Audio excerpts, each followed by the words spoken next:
يقول بالهيلان بالحكمة سكت غرف حروف الشعر من بحر بيكاس.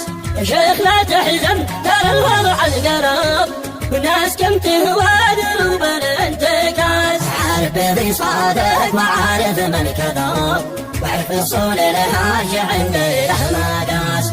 يحكي لك جبلك معنا بالسبب باطلتنا جاز كما ذوب النبي. جعل الزمن وسرف وخاصم واحتجب وبل على الأمة وخلاها قصاص. من يزرع المعروف للجودة سراب والخير والإحسان للوافي قياس. خذها نصيحة من قلم شاعر كتاب 10 مراحل قد جربنا وناس. ناس مثل الناس فينا الالتقاء الفرق في المبدأ وهو ساس الأساس. جربت بعض الناس في عشرة صحاب والنواف المعهود متخلف بياس. البعض في العافية ممزوز الركاب فتحسبه يقدم بجنبية الغباس. وإنك بلدها تحت ولا وانسحاب الخبايا العيب من تحت الرياس. البعض في الجودة يراها مكتسب لقد تعنته بدل ما له راس. لا تصحب الا جيد لحان الطلب الجيد يبقى جيد فيه همه وباس. لا تحسب الجودة يلازمها النسب فصله مبدا على المعروف داس. حتى والاجداده من اجواد العرب ما ينفع جاده اذا الناموس خاص.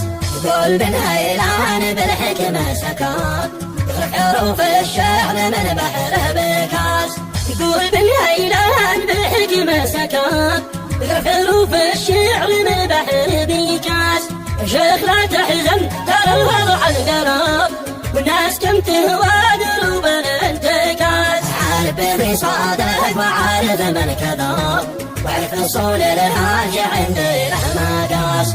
يحكي لك جبلك معنا بالسبب وباطلتنا جاز كما ذوب النبي. جعل الزمن وسرف وخاصم واحتجب وبل على الأمة وخلاها قصاص. من يزرع المعروف للجودة سراب والخير والإحسان للوافي قياس. خذها نصيحة من قلم شاعر كتاب 10 مراحل قد جربنا وناس.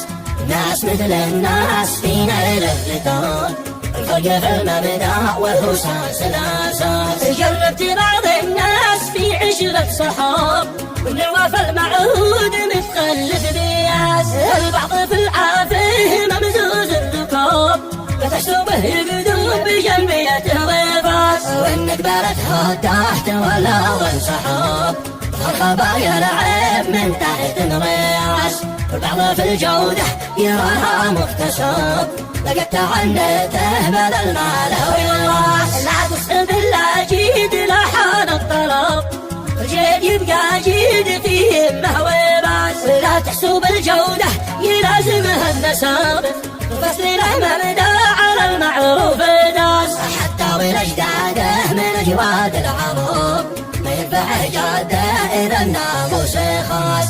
يقول بن هيلان بالحكمة سكت حروف الشعر من